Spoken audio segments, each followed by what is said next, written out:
Soy Pompeyo Audibert, soy actor, director y también docente de teatro. Me dedico a la actividad teatral específicamente, es lo que más me interesa, más allá de que la actuación, la dirección y la docencia podrían implicar también el cine o la televisión, que son procedimientos familiares o parientes, pero bueno, mi actividad está centrada en lo teatral, eso es lo que más me interesa y a lo que me dedico de lleno. Mi familia estaba constituida por mi madre, que era poeta, una poeta extraordinaria que me excitó mucho, me estimuló mucho esa relación de averiguación que puede tener la palabra cuando uno la pone a funcionar en direcciones más curiosas o menos convencionales. Fue un gran estímulo para mi ser artista, digamos, mi madre. Mi padre, grabador, artista plástico, quiero decir, después se dedicó a la acuarela. Mi abuelo, un grabador también muy conocido, al igual que mi padre, eran dos personalidades importantes del grabado y de la estampa, y luego también de la pintura, en el caso de mi padre.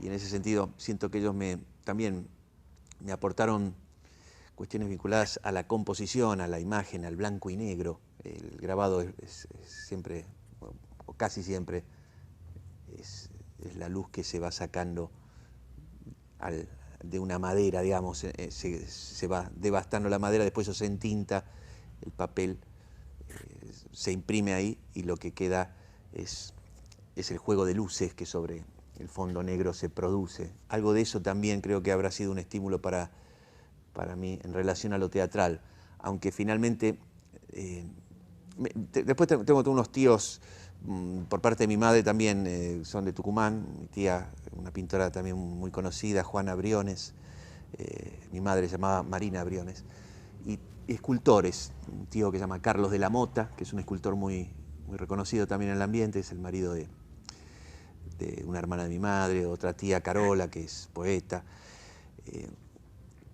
Pero creo que la relación con lo teatral no fue una precipitación que haya producido mi familia en mí, ¿no? No hay como una relación estricta con lo teatral. Son artistas plásticos o poetas o escritores que de algún modo yo tal vez los he reunido en mí como hacen todos los hijos, que juntan todo lo que son como unos extraños recicladores de sus padres, aunque también hay una trascendencia de ellos, ¿no? En el sentido de que uno no simplemente los junta, sino que también hay otras motivaciones que vienen de otro lado, que no es necesariamente este nivel existencial en el que estamos, sino que son condiciones que se arman desde lo genético hasta cuestiones más metafísicas o extrañamente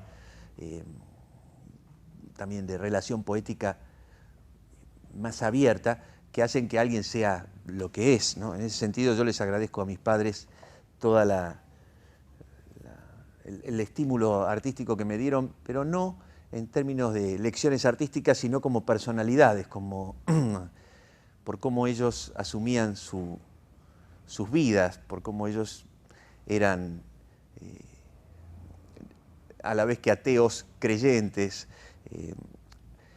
a la vez que de algún modo clase media eran socialistas, o cómo enfocaban también en las cuestiones amorosas o el gusto por lo otro, por la otredad, y por cómo eran generosos y abiertos. En ese sentido supongo que me han estimulado, y yo soy pariente de esa, sí, de esa sangre, ¿no? Pero las cuestiones teatrales tal vez yo diría que se me precipitaron por una cuestión histórica también, no solamente las que refería antes de lo antihistórico, las cuestiones más extrañas que vienen de otro lado, sino también las que vinieron del momento histórico en el que yo empecé a hacer teatro, que era la dictadura militar, en plena dictadura militar. Yo tenía 15 años y empecé a estudiar teatro en esa época, en la que, paradójicamente, para poder salir a un grado de libertad uno se tenía que encerrar en lugares, sí, en sótanos o en cuevas donde se practicaba esta actividad, y en esas salidas hacia adentro, que eran imprescindibles ya que la calle era muy peligrosa, en el sentido de que los jóvenes éramos reprimidos con noches en la comisaría por averiguación de antecedentes, había como un clima de terror que no hace falta ni volverlo a citar. Y en esas condiciones y en todo lo que se palpitaba en ese momento, las formas de rebelión o de liberación de algún modo tenían que ver con la representación y con el juego, con la expresión corporal, que era algo que se hacía mucho en esa época, me acuerdo, todo el mundo hacía expresión, yo hacía expresión corporal en todos lados, en distintas escuelas, digamos, con distintos profesores. Y el teatro de algún modo era una forma también de contrarrestar esa mismidad, esa represión, esa unilateralidad, ese peligro, ese miedo, una forma de poder salir. Creo que fue si no hubiera habido ese contexto histórico, no sé si hubiera hecho teatro.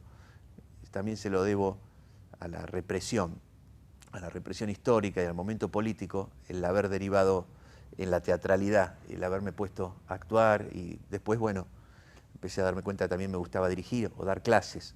En mi familia nunca hubo ninguna expectativa en relación a que yo debía hacer tal o cual cosa, siempre me dejaron como elegir y ser lo que yo quisiera. Mis padres también estaban en un momento difícil porque ellos también estaban en ese momento en que yo me definía para hacer eso. Ellos también supongo que sufrirían terriblemente la situación histórica y en ese sentido, más allá de que me pedían que me cuide y que tenga cuidado con el mundo exterior, no tenían ninguna expectativa de las llamadas tradicionales para conmigo, sino por el contrario, estaban como a la espera de ver qué pasaba, para dónde yo me dirigía. Y ni bien yo empecé a hacer teatro fue eso. No es que tampoco me lo alentaron, me dejaron hacerlo, que es lo mismo que yo haría con mi hijo, con mis hijos cuando empiecen a hacer algo. Uno no puede ni alentarlo, porque también a veces el aliento de ciertas cuestiones podría ser como una especie de mandato o de querer cerrar en algo, mientras que el otro por ahí está probando, ¿no? Y esa actividad por ahí no es más que una prueba que él tiene en una edad temprana donde pueden haber después otras alternativas que lo sigan interesando y que lo precipiten también por otro lado. Así que en ese sentido yo les agradezco mucho esa especie de alteridad, esa distancia con la que se mantuvieron en relación a mis inquietudes, porque me permitía a mí con mucha libertad hacer una cosa o dejarla. Yo, de hecho, el teatro en una época lo había dejado y me había dedicado a estudiar escultura y también grabado, pero después también dejé eso y volví a hacer teatro. Esa falta de presión o de mirada, así que de algún modo también es una presión o de mandato, me vino bárbaro, porque me permitió como seguir mis necesidades del momento y finalmente tomar un camino solo. En realidad siempre fue en serio siempre estudié teatro así como con todo, digamos. Desde el primer momento, cuando empecé con Alejandra Boero, en el estudio que tenía en la calle Bolívar, con sus ayudantes, con Fidel y con Ita, que eran unas personas de las cuales tengo un recuerdo muy bueno, igual que después también con ella. Fue un momento donde del naturalismo, digamos. Esa era una escuela que enseñaban una técnica más clásica, digamos, y que me vino muy bien, una formación, me dio como bases muy interesantes, muy sólidas para después poder trastornarlas o revolucionarlas o meterlas en otras formas de producción. Después estudié con Carlos Braña, es alguien que le perdí el rastro, no sé qué será de él, con Lorenzo Quinteros, con Máximo Salas, y finalmente con Ricardo Bartiz, con quien de algún modo, yo estaba en una edad y yo tenía 24 años en esa época. De algún modo Bartiz es un gran como animador, en el sentido que anima las condiciones más como finas del actor, y me ayudó mucho como a poder desplegar cuestiones que tenía ahí como anudadas, que estaban al borde de salir, pero que no sabía dónde hacerlas salir, y el estudio con Bartiz me vino muy bien. Y después finalmente hicimos incluso obras juntos, hicimos Postales Argentinas, que fue una obra Postales Argentinas, una obra muy importante en su momento, en el sentido de que ponía de manifiesto fuerzas así extrañas de producción. No era una obra de autores, sino de actores y de directores. Después hicimos Hamlet, el Hamlet de la Guerra de los Teatros. Y después ya también me formaron los escenarios de la época del Paracultural. No es que yo haya trabajado mucho ahí, pero sí en distintos escenarios de esa naturaleza, de emergencia, quiero decir. La autogestión también, ¿no? Entrar en contacto con otros actores en un comportamiento autogestivo, y eso me terminó como de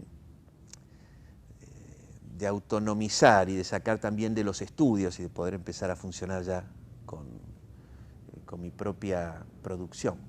Y en esa época, mientras fue toda mi formación, yo trabajaba tenía una imprenta, una pequeña imprenta que fue una herencia, ese oficio de mi padre. Mi padre también durante un tiempo largo de su vida se dedicó a la imprenta, y yo heredé ese oficio y tuve una pequeña imprentita en mi casa, primero en un local ahí en la calle, en Barracas, y después la llevé a la terraza de mi casa cuando empecé a dar clase de teatro y empezó a ir bien por ahí y a ganar plata con la actuación. Y después de la terraza la vendí, y la terraza la usé como terraza.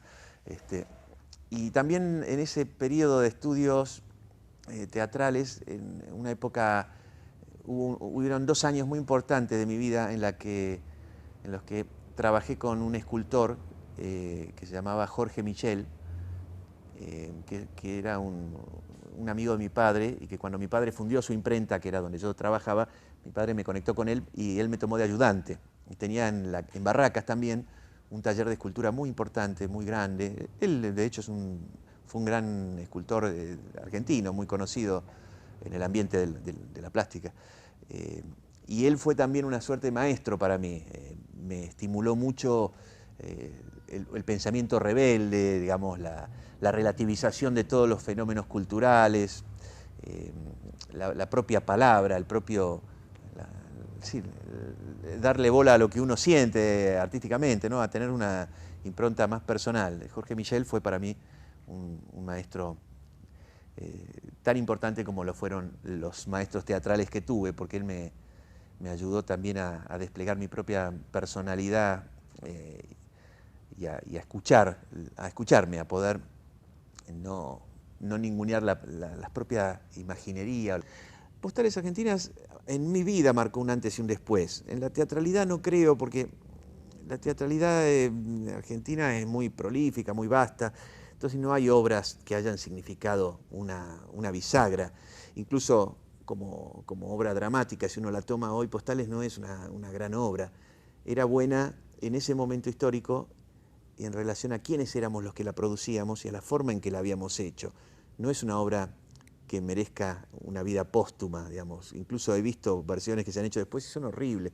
Casi que me da vergüenza haber hecho eso, pero en un sentido de la escritura. Pero como no era una obra justamente surgida de la escritura, sino que tenía que ver con el con la forma de relacionarse de ciertas personalidades artísticas en torno a un momento histórico particular, creo que ahí funcionaba y ahí era su punto de encaje con la realidad de la obra. De ninguna manera me parece que hayan obras que inflexionen. Es muy difícil. Es un momento muy ecléctico donde hay distintas alternativas, muchos lenguajes, y esa obra vino a jugar su papel en un momento muy interesante, pero nada más. Mi vida marcó el inicio de poder empezar a vivir del teatro, desde lo que me podía llevar ahí como mi parte de la cooperativa, hasta que también me permitió tener alumnos, porque gustaba mucho la obra a la gente joven, en el sentido de que era una obra hecha a partir de la improvisación y del tipo de actuaciones que se producían en esa investigación. Entonces eso también era muy magnético para la gente joven que quería estudiar teatro y salirse de ciertos cánones más tradicionales de su formación. En ese sentido, marcó un antes y un después en mi vida como actor. Empecé a ser autónomo también, en el sentido de que no dependía ya más de la imprenta para vivir. A partir de ahí yo dejé la imprenta, ¿no? Y dejé de tener que trabajar durante la mañana y durante la tarde ahí con unas máquinas haciendo unas cosas que no me interesaban, y a la noche el teatro, y ahí empecé a hacer teatro todo el día, digamos. La televisión en Cordero, sí. Sí, la televisión apareció después. Después de Postales hicimos Hamlet. Y ahí, después de hacer Hamlet, o durante Hamlet, me llamaron de Zona de Riesgo, y hice un personaje de un psicópata asesino que era la mano derecha de Rani, que le secuestraba a los hijos a Gerardo Romano, y era un personaje muy depravado, que tenía mucho que ver también con toda la rémora ahí de la dictadura, con un servicio así como ya fuera de uso político y ya al servicio de una cuestión más mafiosa, como es lo que ocurre hoy todavía, ¿no? Y ese fue como la entrada en el mundo más televisivo, que fue muy impactante el trabajo ese, y me permitió, a partir de ahí después me llamaron para hacer otra Zona de Riesgo, y después hice Gerente de Familia, que estuve 2 años haciendo eso. Ahí me compré el estudio, y después yo cerré la puerta con la televisión. A partir de ahí decidí no hacer más televisión, primero porque era un ambiente que no me era familiar, ¿no? Y sentía que me empezaba como empezaba a demandarme mucho tiempo, y finalmente lo teatral empezaba a quedar relegado, y ese desequilibrio no me gustó, no me sentí cómodo. Entonces dejé de hacer televisión, y ahora incluso no lo hago, no hago más televisión, ni estoy atento a hacerlo, ni llamo para hacer, como de repente hay actores que tienen que estar, que les interesa hacer, y que bueno, hacen su entrada ahí. En mi caso no. A veces hago algunos trabajos porque me llaman, y bueno, porque por ahí la cuestión económica me significa algo, pero últimamente ya prácticamente no hago nada vinculado a la televisión, que se ha vuelto un medio cada vez más trucho, más patético. En ese sentido no me gusta para nada la televisión que hay. La televisión incluso me parece peligrosa, es un fenómeno, sería como el órgano sexual del capitalismo, digamos, ¿no? El lugar donde nos penetran y nos inoculan o inseminan como una cabeza y una mirada unidimensional del mundo, y unas formas de decir, una forma de ver, de hablar, hasta de sentir, diría. En ese sentido, la televisión es peligrosísima. En cierta época, hace unos años, nos pusimos a investigar en la historia argentina. Surge naturalmente en las clases de la Asociación de los Actores ciertas referencias a las guerras intestinas, a los caudillos, a la época de Rosas, a esa época más bien sangrienta, interna, de guerras civiles. Y, y lo hicimos, inicialmente empezamos con Museo Soporte, que era en el contexto de este trabajo sobre museos que organizaba el Rojas y Vivitella. Elegimos Museo Histórico Nacional, hicimos una instalación que era una suerte de morgue, con muchas bases de madera sobre las cuales reposaban unos cuerpos como yacientes, medio en harapos históricos, con un vidrio arriba, y arriba del vidrio un objeto y una lucecita. Entonces todo ese conjunto parecía una especie de morgue o de museo que reposaba sobre la sangre, ¿no? Y de objetos que estaban sobre el ascetismo del vidrio, que traslucía un cuerpo ahí abajo, y que los cuerpos de algún modo, cuando se acercaba al público a ver el objeto, que era una situación muy ridícula, el objeto y abajo estaba ese cuerpo, hablaban del cuerpo, señalaba el objeto y lo refería, decía Pistola Chispa perteneció al general Juan Manuel Lerroux, y volvía, o de repente empezaba a decir fragmentos de textos históricos, pero textos no trascendentes, como si fuera la carta de despedida de alguien que van a fusilar, o una lista de objetos para una campaña del desierto, o de repente todos gritaban nombres de indios muertos en la campaña del desierto. Entonces toda esa morgue que de repente respiraban, era muy impactante en ese sentido, en el sentido de que reactivaba la idea de que por detrás de la historia está la sangre, ¿no?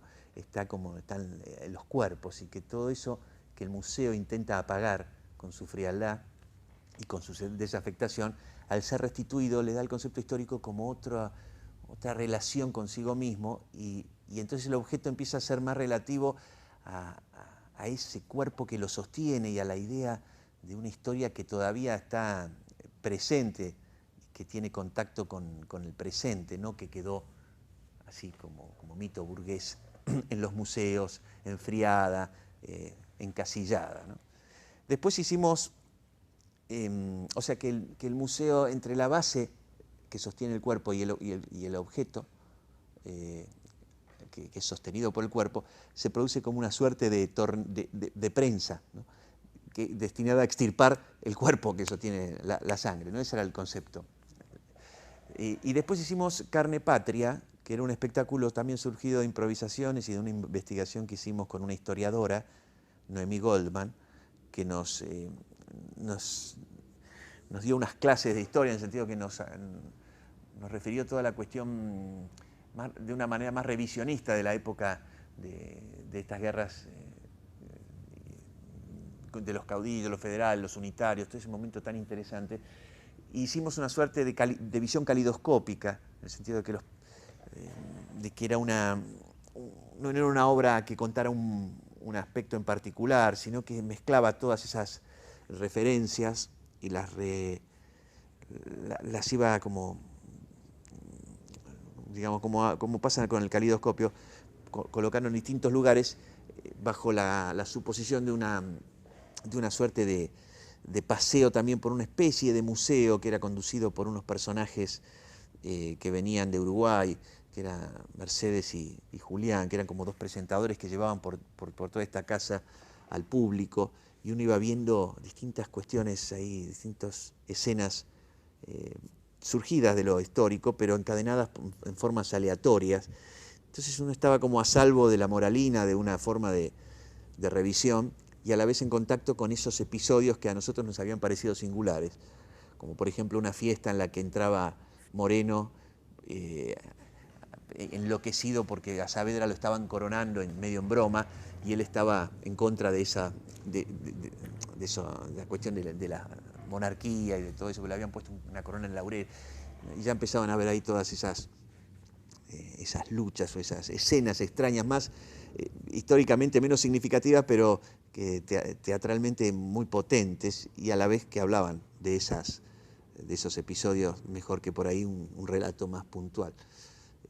Esa fue la otra relación que tuvimos de una obra con las cuestiones históricas, con el Facundo de Sarmiento, que era un libro que nos había excitado mucho, la forma de lo salvaje que describe, lo bien que describe Sarmiento todo eso, más allá de que no estábamos de acuerdo con Sarmiento, pero sí era notable la radiografía o Ezequiel Martínez Estrada, ¿no? También.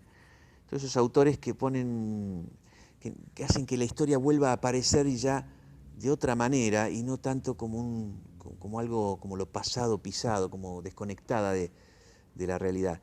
Esos momentos eran momentos también políticamente que permitían esa relación con el pasado, ya que eran momentos de una cierta vacilación histórica, donde habían algunas grietas por donde se podía filtrar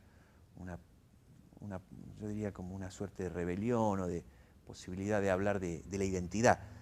Era la época, no sé si me acuerdo, del menemismo, entonces permitía eso, que estaba como más rebelde la necesidad de darle una identidad a lo que estaba perdiéndola, ¿no? En un momento donde toda la cuestión de la identidad se estaba como lavando, como desmantelando con fue terrible la década de Menem. Fue en esa década en esa época que hicimos estas obras. Y a veces hacemos tengo una cortina acá que funciona muy bien como un lugar de cambio, como una especie de párpado extraño que se cierra, cambia toda la escena y se abre, y ya está todo reconfigurado, ¿no? Se vuelve a cerrar, se producen los cambios y vuelve.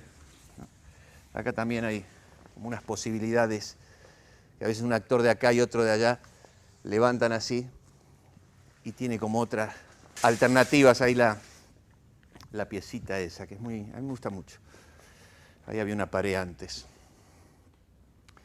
Y este mapa, que está funcionando desde el año pasado, lo pusimos ahí y le mandamos una luz a través de ese reflejo, de forma tal que esa luz se refleja ahí, que también alcanza a todos los actores que se trasladan por distintos distintas posiciones. Y es notable cómo excita la asociación en la improvisación. El mapa ese hecho bolsa, que es un mapa medio escolar. Trabajamos mucho procedimientos de improvisación con reglas formales muy concretas, muy particulares que rigen la forma de ser de la espacialización, de la composición, del trabajo físico expresivo, de los actores, de las velocidades y de la forma de asociar la palabra. En todos estos niveles materiales de realización de la improvisación, la consigna, digamos, base, la clave de acción sería la discontinuidad. En todo momento la composición se detiene, se trabaja de a uno, no a la vez los movimientos. La palabra también funciona autointerceptando la línea con palabras extrañas a esa línea discursiva, hablando de un tema, se aparecen a propósito y como forma de excitar el hablar de ese tema, palabras venidas de otro lado que siempre finalmente producen como una relación más poética en el decir de la tematicidad de la que se trate. Y trabajamos con zonas espaciales, trabajamos con el espejo, la alfombra, acá hay una suerte de mirador, una posición desde la cual se observa hacia un horizonte, en una línea de horizonte, como una especie de mascarón de proa, y la piecita, ¿no? Esas serían nuestras zonas, ¿no? Y los actores trabajan. Y acá hay en esta mesa, que ahora no está puesta, pero hay una mesita, que es esta. Acá también, es una posición como de escritura o de mesa, digamos, todo lo que se puede ahí asociar desde la posición de uno que está sentado y otros que interactúan con ese que está ahí escribiendo u observando directamente las otras escenas que permanentemente están funcionando. Y entre medio de estos espacios que están delimitados por la luz o por la alfombra, la mesa o la misma habitación, hay lo que se llama la zona, lo que nosotros llamamos la zona de circulación, que es que cuando uno sale de estas zonas entra en un espacio que está diferenciado, que nada tiene que ver con esos espacios que son más territoriales o más concretos y que mueven a operaciones escénicas más territoriales y más, yo diría, de convención. Y cuando uno queda en esta zona de circulación es que queda el cuerpo como en el aire, como suelto de toda posible relación. Incluso los que circulan no se relacionan entre sí en la circulación, sino que van a alguna de las zonas, estas que comentaba recién, en una posición, en un tipo de trabajo más físico-expresivamente, más voluptuoso, más como si uno fuera cayendo mediante detenciones con velocidades muy lentas en la dirección hacia alguna de estas zonas en la que falten cuerpos. Es una suerte de maniobra de compensación de la espacialidad.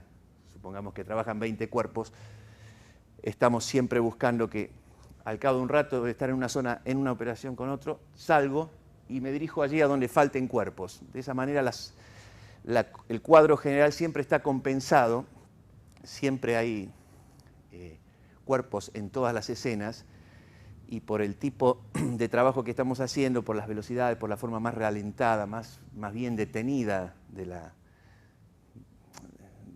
los cuerpos, aparece lo que sería como una suerte de cuadro que va teniendo como pequeñas reconfiguraciones, y esa situación es muy excitante para la asociación de la palabra, ya que en una situación más ralentada, más voluptuosa, más retórica de los cuerpos, en tantas situaciones, aparecen asociaciones posibles venidas de la misma composición.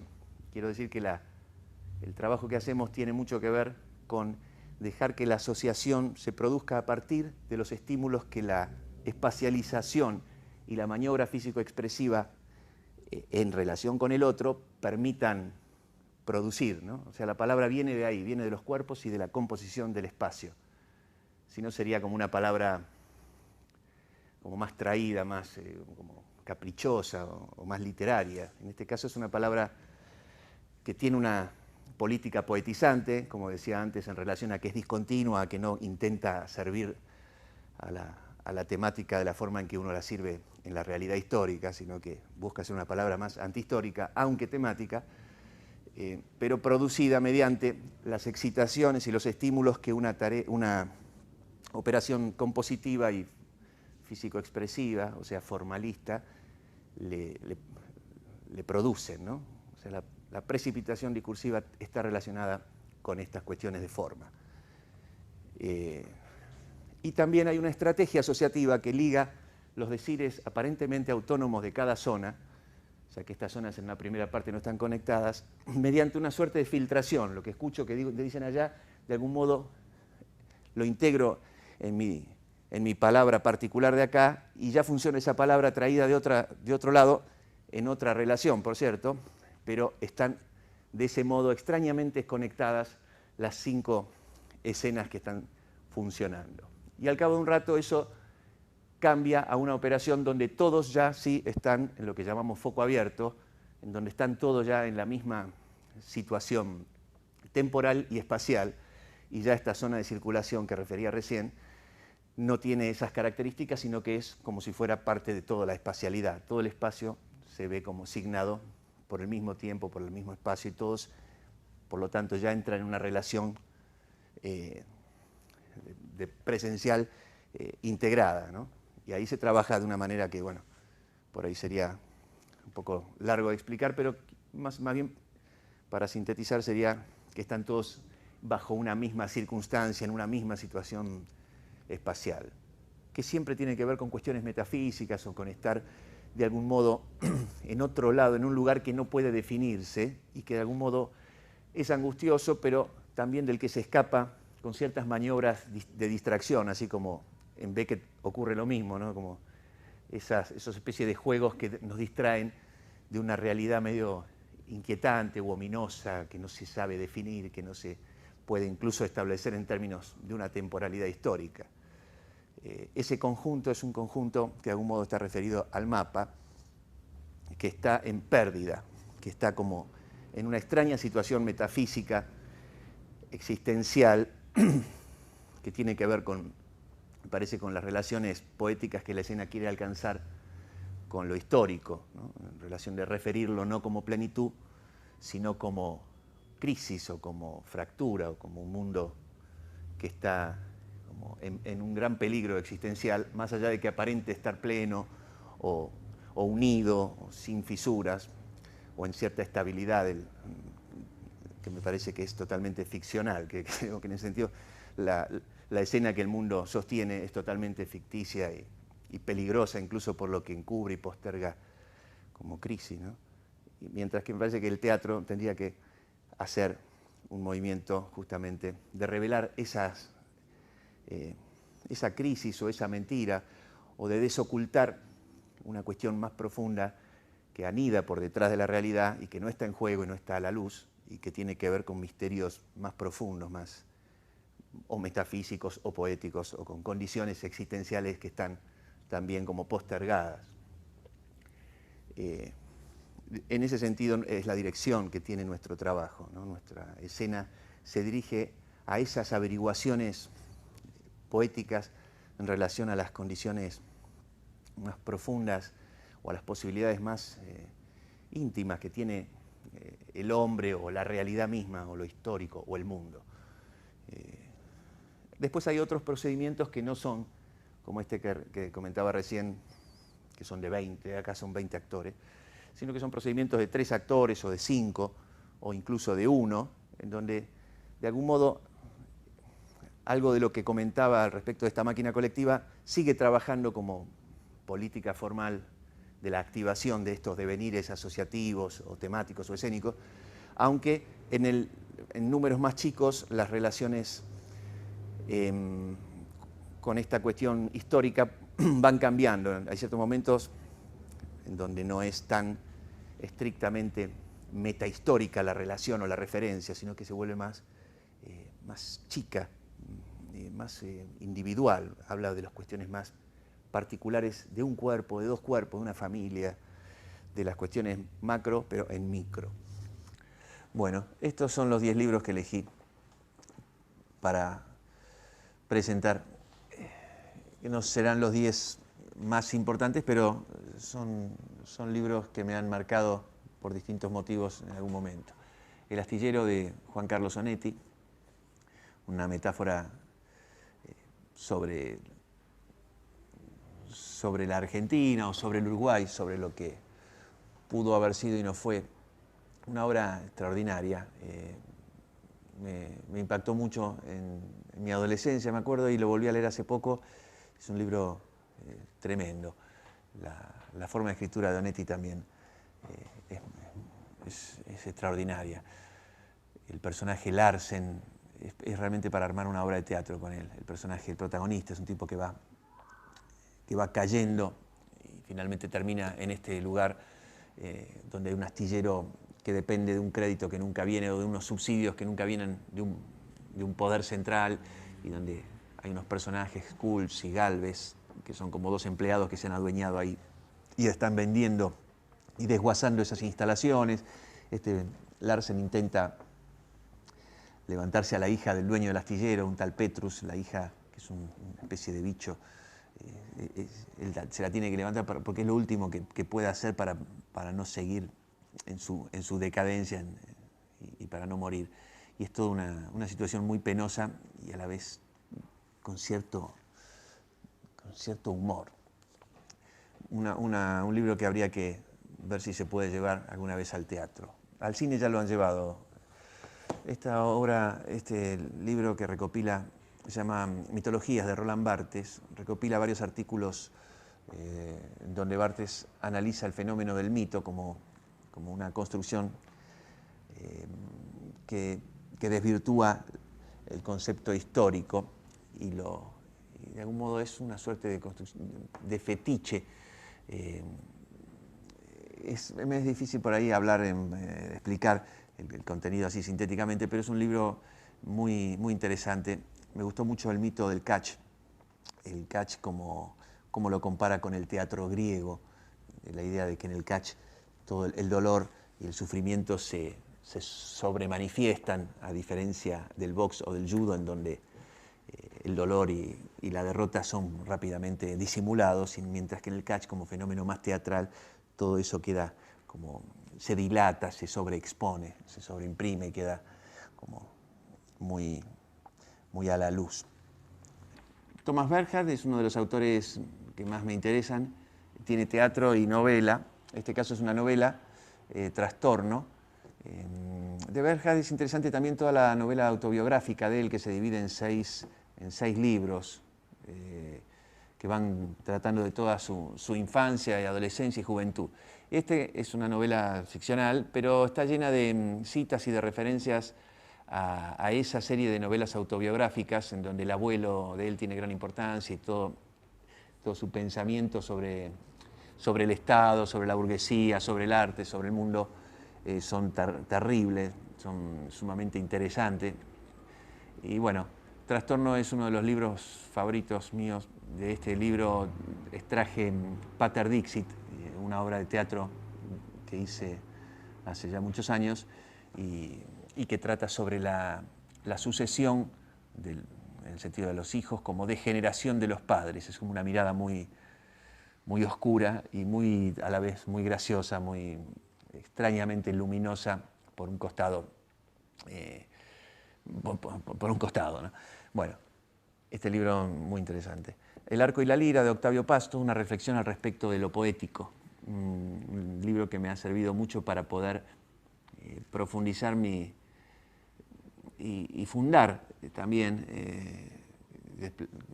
una mirada al respecto de la poesía, ya más allá de la poesía de la palabra, como fenómeno también de la combinación de relaciones, no solamente de la palabra, sino de repente también de los cuerpos, de los espacios, de otros elementos como forma de significación y también como mirada del mundo. Este es un libro de poesía de Enrique Molina. Es un poeta interesantísimo, un poeta que fue un viajero permanente, un tipo muy lleno de mundo y de sensualidad y de unas imágenes muy, muy interesantes. Es difícil hablar de la poesía de Molina o de cualquier poeta ya que me faltan palabras para hablar de algo en donde la palabra es múltiplo, radiante.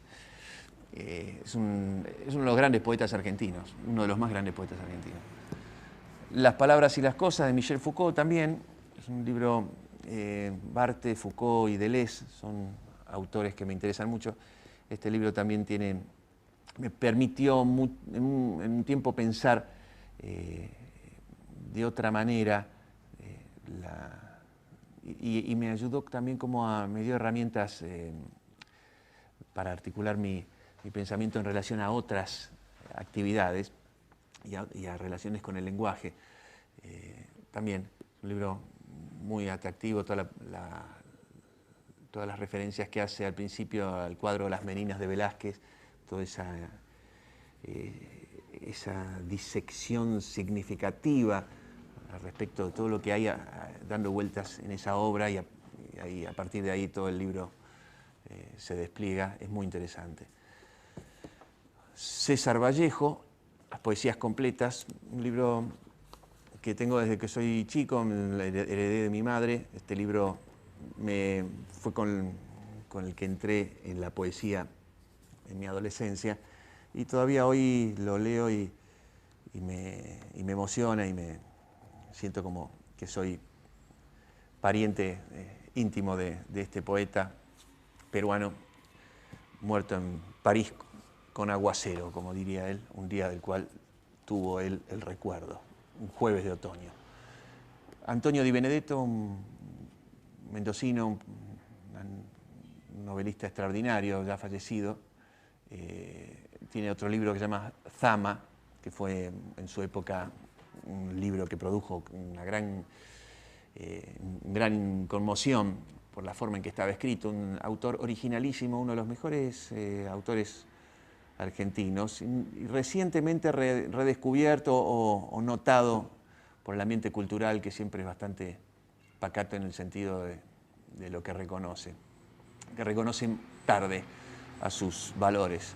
Este libro en particular, El Silenciero, habla de las peripecias de alguien que es muy sensible a los ruidos, una especie que es un poco autobiográfico, ya que Di Benedetto tenía en Mendoza incluso una casa acústica para evitar ser invadido por los ruidos del mundo. Y está escrito de una manera exquisita, también un homenaje al lenguaje. La forma de escritura de Di Benedetto es algo que hay que leerlo, particularísima. Roberto Juarrós, Poesía y Creación. Roberto Juarrós es un poeta también infernal, que le falta también ser más, me parece que todavía le falta la dimensión a su reconocimiento, y este libro habla sobre poesía y creación, es un reportaje que le hace Guillermo Boidio, y es muy interesante el pensamiento al respecto de lo poético que tiene Juarrós. Además que es muy interesante la poesía de Juarrós, un poeta interesantísimo.